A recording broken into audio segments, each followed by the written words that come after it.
Quand je vois des pasteurs qui prient, ils ne savent pas où situer leur ministère. Ils ne connaissent pas l'emplacement de leur mission et ils sont confus. Ils cherchent des prophètes pour leur dire où Dieu veut qu'ils aillent. Cela me met tellement en colère. Êtes-vous fou? Je me sens vraiment très bouleversé. Vous allez diriger un ministère dans lequel beaucoup de personnes viendront vous voir pour demander « Qu'est-ce que Dieu dit ?» Et pour la moindre direction, vous n'avez pas entendu Dieu, mais vous voulez quand même avancer. Alors vous cherchez un prophète pour vous le dire. Ainsi, quand l'homme vous dit « Dieu dit d'aller à Lagos », vous arrivez à Lagos, et lorsque les personnes de l'église viennent vers vous en disant « Qu'est-ce que Dieu dit ?» vous retournez encore vers cet homme. Si vous rencontrez un homme de Dieu, un prophète de Dieu, à qui vous parlez de direction, c'est pour confirmer ce que Dieu vous a déjà dit, et non pour vous le donner. Ne faites pas cela. Savez-vous dans quoi vous vous engagez? Les gens vont vous poser des questions. Vous voyez, quand je vois des personnes essayer de prophétiser à la chair, je me dis que si ces gens savaient ce qui accompagne le ministère prophétique, ils se concentreraient simplement sur l'enseignement et l'évangélisation. Parce qu'une fois que vous vous manifestez avec une onction prophétique et que vous avez fini à la chair, chaque jour de votre vie, les gens voudront entendre Dieu à travers vous. Vous devez leur dire. Ce n'est pas seulement cette démonstration que vous faites, vous devez continuer à leur dire ce que Dieu dit. D'accord, ce matin, pas moins de 10 ou 15 personnes viendront, « Monsieur, qu'est-ce que Dieu dit à propos de ceci? Qu'est-ce que Dieu dit à propos de cela ?» Et ils suivront la direction que vous leur donnerez. S'ils échouent, courez, partez. S'ils ressentent quelque chose, courez, partez. Dites-leur quelque chose, faites-le, faites-le, faites-le, par simplement. J'ai certaines personnes qui sont même ici maintenant, dont la vie a été transformée, changée. Alors ils continueront à venir. Ils continueront à vouloir entendre ce que Dieu dit, parce que ce qui s'est produit auparavant a ouvert une voie pour eux. Qu'est-ce que Dieu dit? Dites, il ne parle pas encore. Il doit parler, parce que vous nous avez dit quelque chose. Amen. Amen. Amen. Très important. Lorsque vous entrez dans le prophétique, vous devez être très prudent. Vous devez être très prudent. Vous voyez ici, ô Seigneur, je pèse désormais mes paroles, parce que vous savez qu'ils cherchent maintenant tout ce qu'ils peuvent pour traîner un pasteur dans la boue. Ainsi, tout ce que vous dites aujourd'hui, ils peuvent le prendre et l'ajouter à autre chose. Vous voyez de quoi je parle? Oui, monsieur. Il y a 3 ans, je conseillais un jeune homme qui était devenu proche de moi. C'est un blogueur. Je lui disais, laisse les problèmes et laisse Dieu combattre. 3 ans plus tard, ils ont ressorti les messages vocaux. Certains d'entre vous ont lu ces messages vocaux. Ils les ont présentés comme si je parlais aujourd'hui. Nous sommes en 2022. 2022, chaque arme est utilisée pour entraîner un homme dans une affaire. Donc, quand je parle, vous me voyez réservé, je compte ce que je dis. Mais ils me suivent maintenant et ils cherchent simplement une chose que je dirai pour la transformer en sujet. Car la vérité, monsieur, c'est que lorsque vous commencez à entendre la voix de Dieu, vous savez que Dieu n'est pas un perroquet. Dieu n'est pas un perroquet. Dieu ne parle pas 24 heures sur 24. Il ne parle pas sans cesse. Mais il y a des personnes qui veulent que Dieu leur dise absolument tout. Et à cause de cette fin de prophétie, elles deviennent égarées et exploitées. Vous suivez ce dont je parle? Un homme est venu me voir pour la prière. J'ai prié avec lui, et il me regardait. Il a dit, « C'est tout ?» J'ai répondu, « Oui. » Rien d'autre? J'ai dit, « Je ne comprends pas. Que dois-je faire, monsieur? » Comme si, descendez en bas. Oui, monsieur.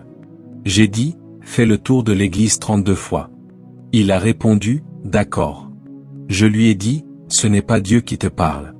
Tu veux juste faire quelque chose, alors va faire cela. » Une parole prophétique peut se trouver dans la prière. Quand Jésus est né, devinez quoi? Quand Jésus est né et que les mages sont venus et ont parlé à Hérode, Hérode était troublé. Hérode a alors cherché les scribes et les docteurs de la loi, dans Matthieu chapitre 2, pour vérifier prophétiquement où l'enfant devait naître. Et savez-vous ce qu'ils ont fait? Ils sont allés dans les Écritures. Les Écritures sont des prophéties. Ils sont allés dans les Écritures, je pense à Matthieu chapitre 2 versets 4 à 6, je ne me souviens plus exactement, et ils ont commencé à examiner les Écritures. Et ils ont trouvé précisément, Bethléem de Judée. Ainsi, pendant qu'ils examinaient les Écritures, c'était une prophétie, la parole de Dieu. La Bible dit que nous avons une parole prophétique plus certaine. Donc, au final, vous ne devenez pas une proie pour les sorciers, les devins, les astrologues, les nécromanciens. Alors, s'il vous plaît, c'est très, très important. Amen. En tant que prédicateur, vous devez entendre Dieu par vous-même. Vous devez savoir où Dieu vous envoie. Si vous ne l'avez pas entendu, continuez à prier. Si vous ne l'avez pas reçu, continuez à prier. Lorsque vous l'entendez enfin et que vous avez besoin d'une confirmation, vous pouvez aller voir quelqu'un dont vous honorez la grâce prophétique. Vous lui dites, « Voici ce que le Seigneur m'a dit, j'ai juste besoin d'une confirmation. » Et cela vient. Amen. Alléluia. J'ai dit à quelqu'un qui était dans le gouvernement il y a de nombreuses années, « D'accord, revenons en arrière. Revenons en arrière, merci. » Commencez au verset 3. Quand le roi Hérode entendit ces paroles, ces choses, il fut troublé, et tout Jérusalem fut troublé avec lui. Il a entraîné tout le monde dans son trouble. Il s'est assuré que personne n'ait la paix. Le trouble d'Hérode ne te troublera pas. Il y a des hommes comme cela, dès qu'ils sont en crise, toute la maison est en feu. Personne ne doit dormir. Oh, personne ne doit dormir. Tout le monde doit être éveillé. Verset 4.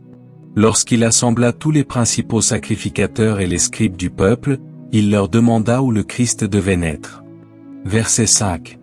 Et ils lui dirent, à Bethléem de Judée, car voici ce qui a été écrit par le prophète. Verset 6.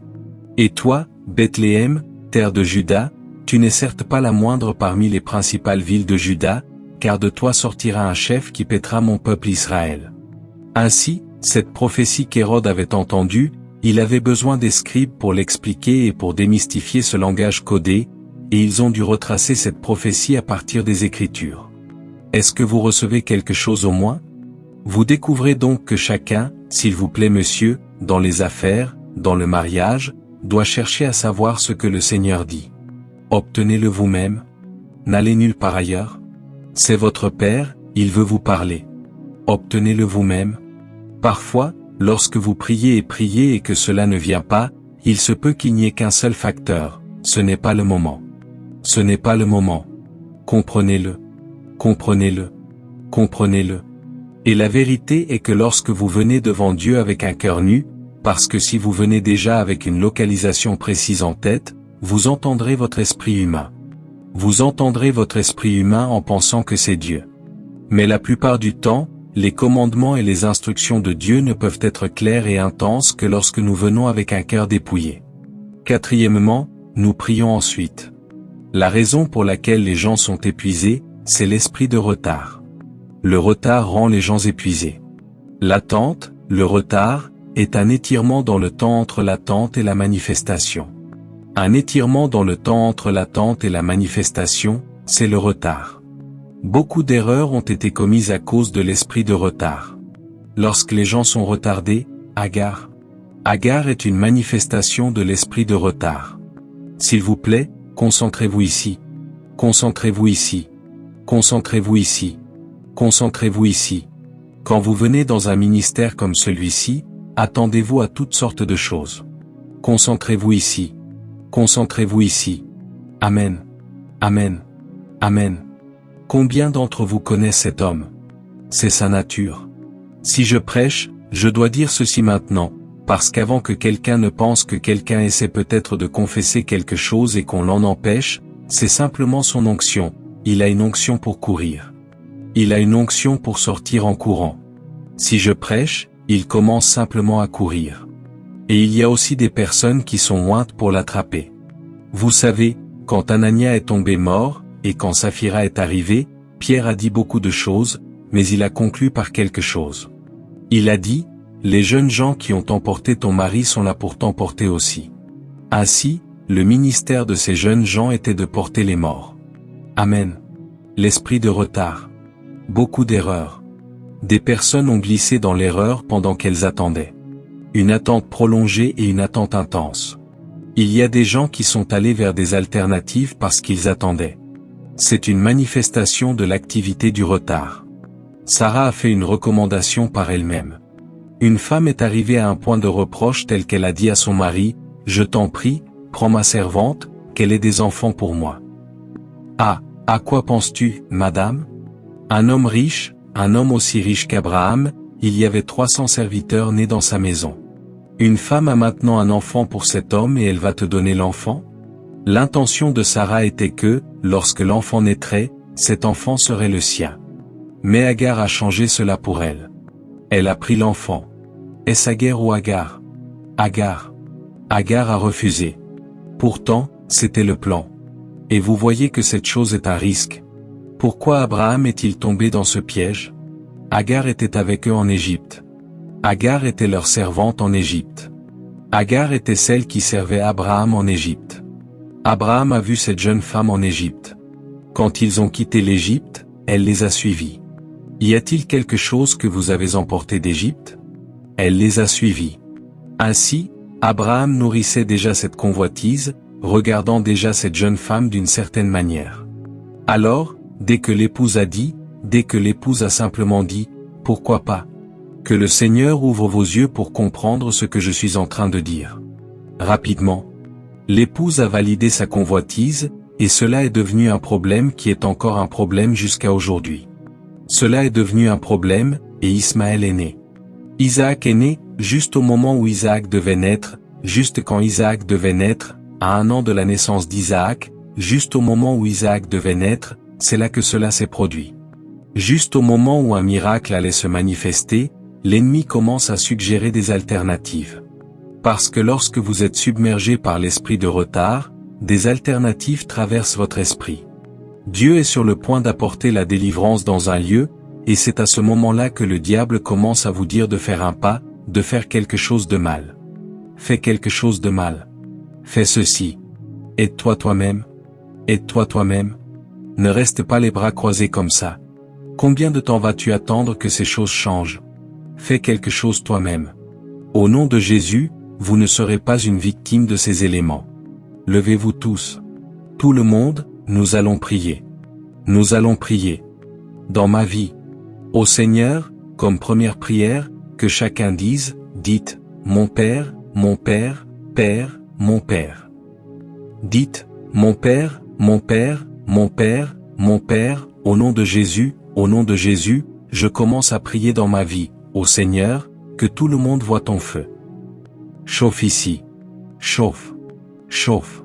Oui. Chauffe. Chauffe. Chauffe. Chauffe. Dans les royaumes de l'esprit, cela a été une guerre de mort prématurée. Des personnes arrivent à la fin de la quarantaine et on les élimine. Le Seigneur m'a dit de vous dire aujourd'hui que cet embargo satanique, ô Seigneur Jésus, lève-toi et guéris mes blessures.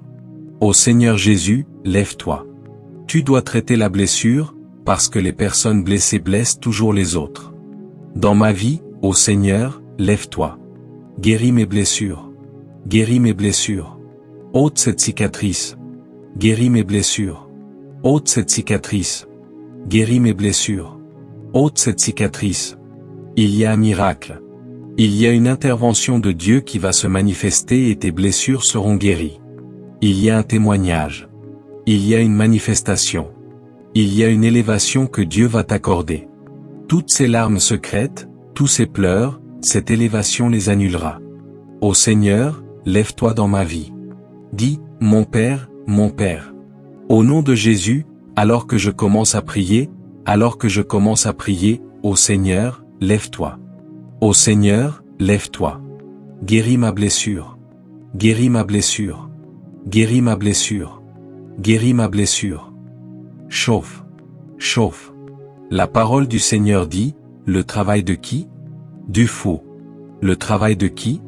Du fou, parce qu'il ne sait pas comment aller à la ville, Ecclésiaste 10 verset 15. Il y a un chemin qui mène à la ville.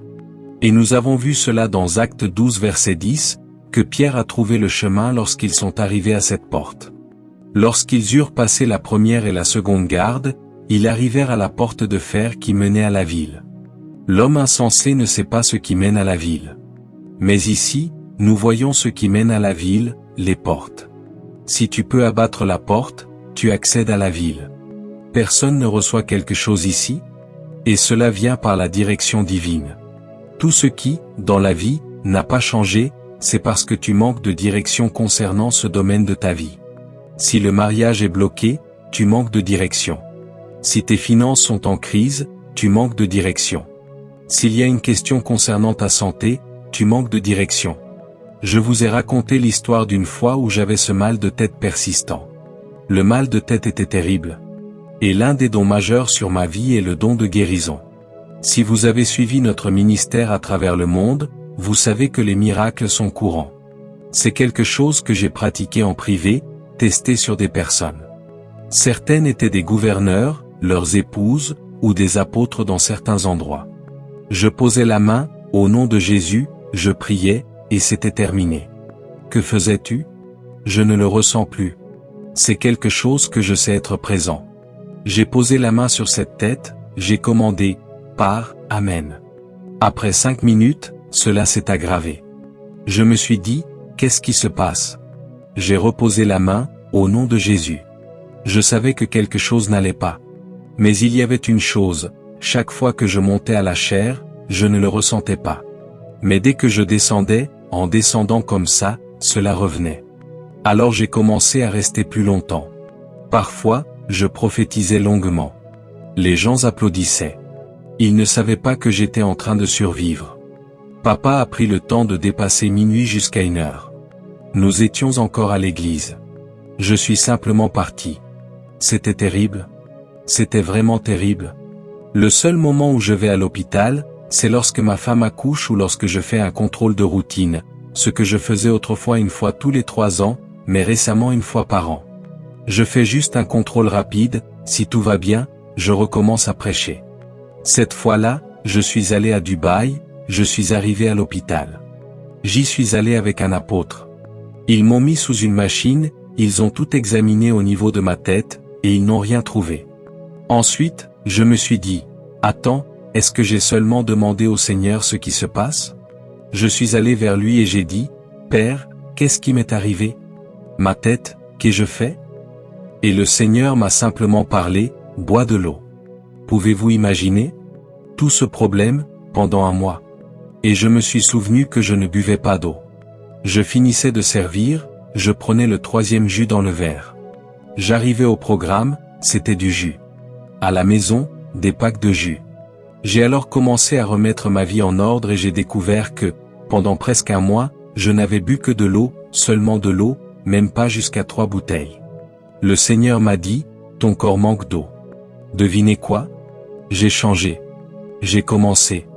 J'ai ouvert une autre bouteille. En 2 ou 3 jours, je n'ai plus rien ressenti.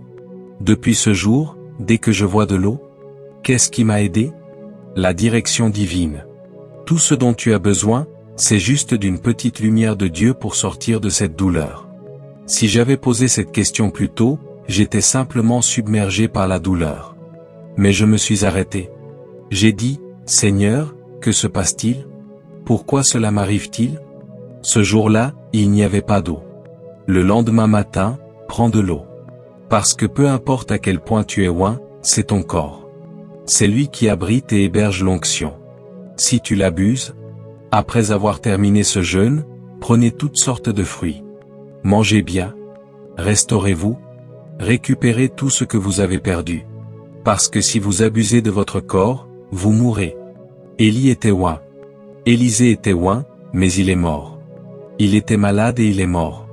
L'onction était toujours présente dans ses os, ressuscitant les morts. Pourtant, ils ont enterré l'onction. Il est mort de maladie. Si vous abusez des lois naturelles, vous en payez le prix.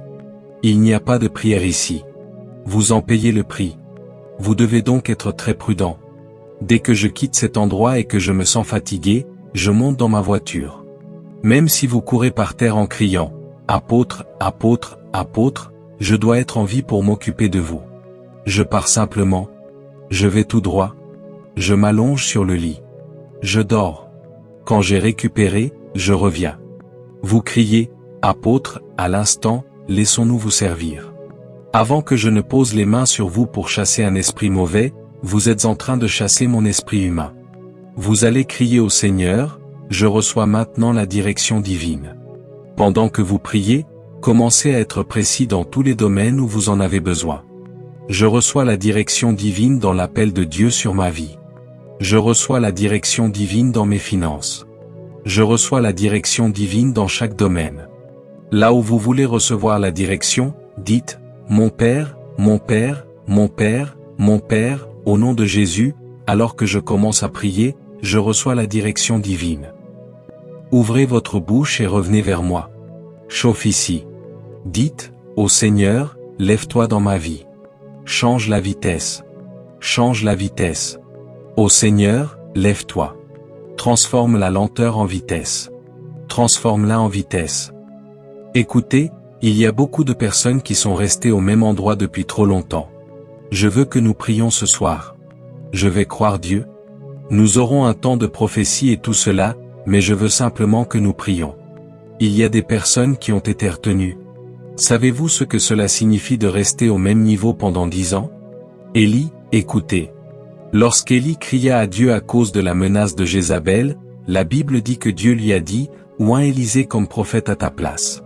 Oins Hazaël. Oins Jéhu. » Hazaël devint roi. Élisée devint son successeur. La prophétie concernant Jéhu était en suspens. Il devait succéder à Achab. Le fils d'Achab devint roi pendant 2 ans. Un autre fils devint roi pendant 12 ans. 14 années durant lesquelles la prophétie est restée en suspens. Jéhu était tellement découragé. Il s'est engagé dans l'armée. Pourquoi un homme porteur d'une prophétie deviendrait-il militaire? Il est devenu un homme de guerre. Un jour, Élie se souvint que lorsqu'il avait parlé à Jéhu, il avait parlé de lui, et cela s'était accompli. Il avait parlé de lui, et cela s'était accompli. Mais il avait oublié de l'oindre. Élie avait reçu de Dieu l'ordre de toindre. C'était le devoir d'Élie de toindre. Mais il a oint Élisée et ne t'a pas oint, toi. Alors Élisée prit une fiole d'huile d'olive et dit à l'un de ses serviteurs d'aller dans ce camp. Lorsqu'il dira, qui est là, oins-le. Dès que tu l'auras oint, fuis, parce que la prophétie te concerne. Sa prophétie était d'exécuter, d'exterminer. Si tu ne fuis pas, il pourrait commencer par toi. Fuis. 14 années à porter une prophétie. Tu pleureras. Imaginez seulement, 14 années. 14 années. S'il vous plaît, prenez soin d'eux. 14 années. Prenez soin d'eux. Prenez soin d'eux. 14 années à porter une prophétie. 14 années de ténèbres au lieu de lumière. 14 années de pleurs. 40 années de douleur. D'agonie. De reproches. Et tu pleureras. Tu pleureras. Tu pleureras. Tu pleureras. Vous voyez, il est écrit, rassasie-nous de ta miséricorde. Tu pleureras. Ô Seigneur, transforme mon retard, au nom de Jésus. Ô Seigneur, transforme mon retard en vitesse. Chauffe ici. Nous prions. Je prie pour vous. Dis, aussi vrai que je suis vivant, comme tu l'as dit à mes oreilles, ainsi je l'accomplirai pour toi. Ainsi en sera-t-il, au nom de Jésus.